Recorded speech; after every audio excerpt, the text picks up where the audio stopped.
சீமான் தலைமையிலான நாம் தமிழர் கட்சியில் தம்பிகள் அனைவருக்கும் முக்கிய தளபதியாக இருந்த காளியம்மாள் அக்கட்சியில் இருந்து விலகுவதாக அறிவித்துள்ளார். துறையில் நாங்கள் வளர்ந்த சிதை நெருப்பில் 12 புலிகள் ஒன்றாய் படுத்ததை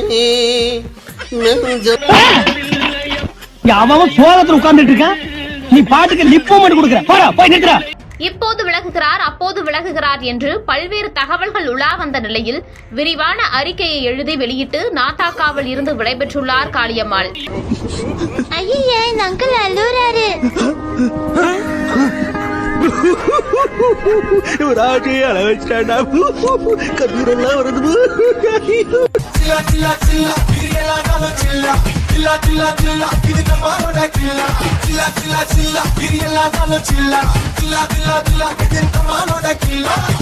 யாராவது மேலதிகாரி ஊமத்துல எங்க இருக்கா ஒரு கலவரத்தை வித்தியாசமா அடக்க போயிருக்காரு சொல்லு.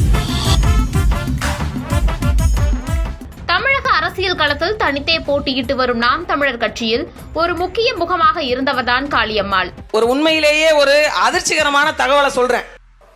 அண்ணன் படம் எடுத்துட்டு இருந்தாங்க, அங்க போய் ஷூட்டிங் மட்டும் எடுத்துட்டு திரும்பி வந்திருந்தாங்க அப்படின்னா இவர் நமக்குள்ள புகுத்தப்பட்டிருக்க மாட்டார்.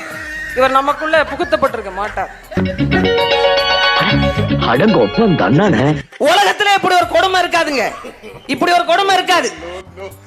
அங்க போய் ஒரு 10 நிமிட பேச்சு ரொம்ப நக்கலாம். ஒரு 10 நிமிட பேச்சு அங்க போய் என்ன அப்படியே திருப்பி சொல்ற? நீ தானே திருப்பி சொல்ல சொன்ன, அதான் திருப்பி சொன்ன. அந்த திருப்பியா? யாருக்காவது தெரியுமா? எங்களுக்கே தெரியாது.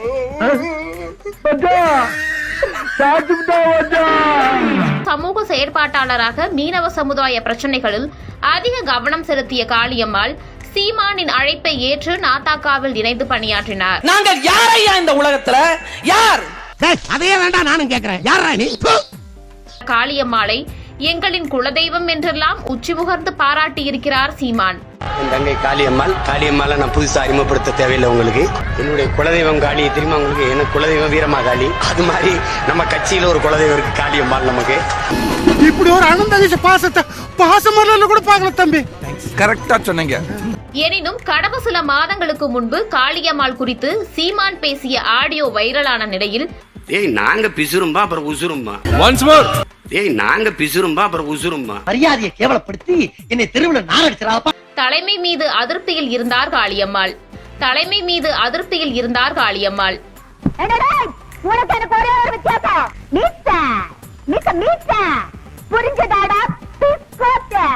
கட்சி தொடர்பான பணிகளில் பங்கேற்காமல் ஒதுங்கியே இருந்தார். அவ்வளவு ஏன், ஈரோடு கிழக்கு தேர்தல் களத்தில் கால் பதிக்காமலேயே ஒதுங்கியிருந்தார். எந்த பாவமறியாத ஏழைகளோட வாழ்க்கையிலும் உயிரோடையும் விளையாடுற அடைக்கல் ராஜுக்கு கடுமையான தண்டனை வழங்கி மோசடி செய்யப்பட்ட பணத்தை பாதிக்கப்பட்ட குடும்பங்களுக்கு பகிர்ந்து கொடுக்க உத்தரவிட வேண்டும் என தாழ்மையுடன் கேட்டுக்கொள்கிறேன். இந்த நிலையில் நாத்தாக்காவில் இருந்து விலகி திமுக அல்லது தாவேகாவில் இணைய இருக்கிறார் என்று தகவல்கள் வெளியாகி வந்தான் இன்றைய தினம் விலகல் அறிவிப்பை அறிக்கை மூலம் வெளியிட்டிருக்கிறார்.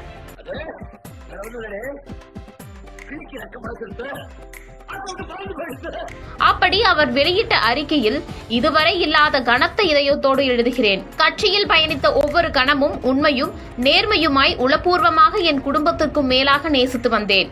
இன்னும் போலையா? ஏற்கனவே அப்பள மாதிரி பொறிஞ்சு கிடக்கு பாட்டு வரவளுக்கு. இந்த 6 ஆண்டு கால பயணம் எனக்கு அரசியல் ரீதியாக பல அனுபவங்களை கொடுத்துள்ளது. பல உறவுகள் அக்கா தங்கையாகவும் அண்ணன் தம்பிகளாகவும் கிடைத்ததையும் அவர்கள் என்னுடன் பழகிய விதங்களையும் எண்ணி மகிழ்கிறேன். ஒரு வாழ்க்கையில் ஆயிரம் மாற்றங்கள், இது ஒரு அழகிய நலகாலோ நமக்கெல்லாம் ஒரே பெருங்கனவுதான், அது தமிழ் தேசியத்தின் வெற்றியும் அதனை மக்களிடம் கொண்டு சேர்த்தல் எனும் உன்னத நோக்கமும். வாய்ப்பில்லை ராஜா, வாய்ப்பில்லை. அந்த நோக்கத்தை அடைய வேண்டும் என்ற பாதையில் நானும் ஒரு பகுதியாய் இணைந்து பயணித்ததில் நான் பெருமை கொள்கிறேன்.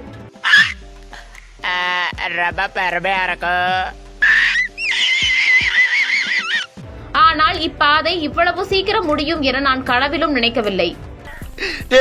சந்திரா, வழி இல்லடா. கடந்த 6 வருட காலமாக ஒரு சமூக மாற்றத்திற்காக ஒரு பெண்ணாக இருந்து எவ்வளவு போராட முடியுமோ என் ஆற்றலையும் மீறி உங்கள் எல்லோர் அன்பாலும் நம்பிக்கையாலும் இந்த களத்தில் நின்றிருக்கிறேன். நீ ஒத்த கால்ல நின்னா என்ன, 2 கால்ல நின்னா எனக்கு என்ன? எனினும் காலத்தின் சூழல் உயிராக எண்ணி வழிநடந்த நாம் தமிழர் கட்சி எனும் இந்த பாதை இத்துடன் முடித்து வைக்கப்படுகிறது என்பதை மிகவும் வருத்தத்துடன் கனத்த இதயத்துடன் தெரிவித்துக் கொள்கிறேன்.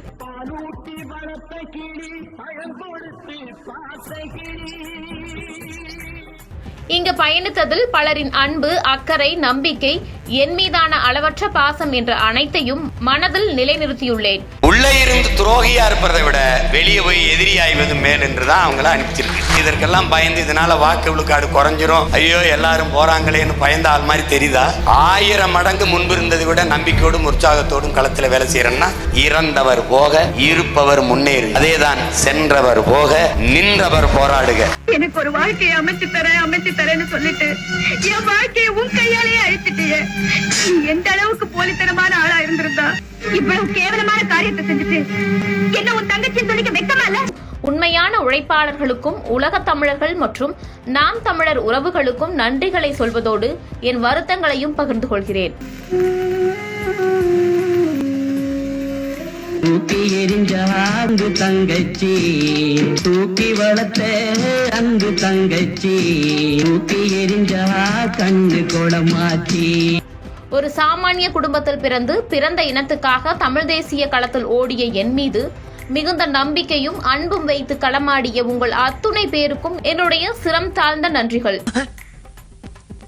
தேங்க்ஸா? எதுக்கு பேசாம போறதுக்கா? தேங்க்ஸ். இந்த தேங்க்ஸ் எதுக்கு?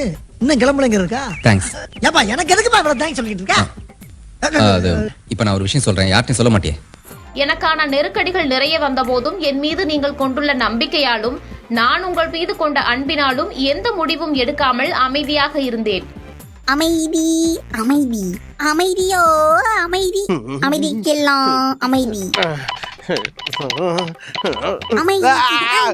நீ திருந்தவே மாட்டே. அவதூறு வெறும் வார்த்தைகள் தானே என்று நினைத்து அள்ளி தெளிப்பவர்களுக்கு மத்தியில் என் மீது அளப்பரிய அன்பு கொண்டு நேசிக்கிற உங்கள் அத்தனை பேருக்கும் நான் என்றென்றும் கடமைப்பட்டவளாக இருப்பேன். அத்தனை பேருக்கும் நான் என்றென்றும் கடமைப்பட்டவளாக இருப்பேன்.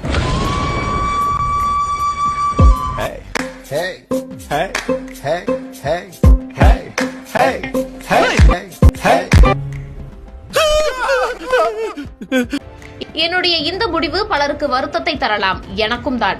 காலத்தின் வழி நடத்தல் என்றும் தமிழ் தேசியத்தை விதைக்கும் வழியில் என் பயணம் தொடரும். வாங்க, கடைசி வரைக்கும் என் கூட இருப்பீங்கன்னு சத்தியம் பண்ணுங்க. என்ன கேப்? அண்ணே டீசெண்டா இருக்கட்டுமே ஒரு கேப் விட்டா சந்தேகப்படுறீங்களே, கடைசி வரைக்கும் கூட இருப்போம். அப்ப கேப் இல்லாமடி.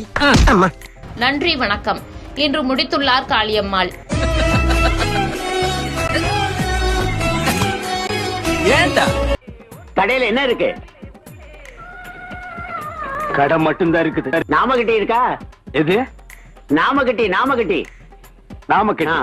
சிக்னல் நாமத்தோட வெடிய காத்தால வந்து நின்னு என் கடையவே நாஸ்தி பண்ணிட்டு இப்ப நாம கட்டி இருக்கா? நான் கேக்குறேன், நீ நெத்தி இருந்தா தானே நான் நாமம் போடுவேன், உனக்கு நெத்தியே இல்லாம பண்ணிடுறேன்.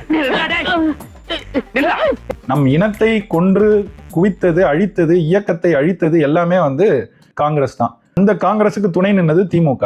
இவங்களோட நீங்க மேடையில போய் நிக்கிறதுக்கே உங்களுக்கு அதை பத்தி சிந்திச்சிருக்கணும். சரி, சிந்திக்கலன்னா வச்சுக்கோ.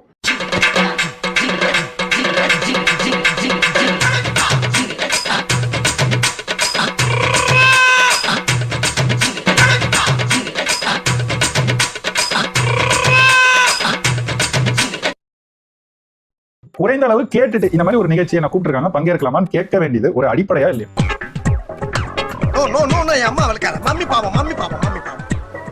அதை கூட கேட்காம சமூக செயற்பாட்டாளர் நான் போய் கலந்துக்குவேன் அப்படின்னா அந்த இடத்துல நீங்க முடிவு எடுத்துட்டீங்கன்றதானே அது காட்டுது. போலீசாரின் விசாரணையில் குற்றச்சாட்டு உறுதி செய்யப்பட்டால் சீமான் மீது நடவடிக்கை பாயும். அதே நேரம் சீமான் எந்த நேரத்திலும் கைது செய்யப்படலாம் என்றும் 6 ஆண்டுகள் வரை சிறை தண்டனை கிடைக்க வாய்ப்புள்ளதாகவும் கூறப்படுகிறது. முடிவு பண்ணிட்டேன், ஊருக்கு போக முடியாது, உங்களை எல்லாம் பார்க்க மாட்டேன், நான் என்ன பண்றது? 6 ஆண்டுகள் வரை சிறை தண்டனை கிடைக்க வாய்ப்புள்ளதாகவும் கூறப்படுகிறது.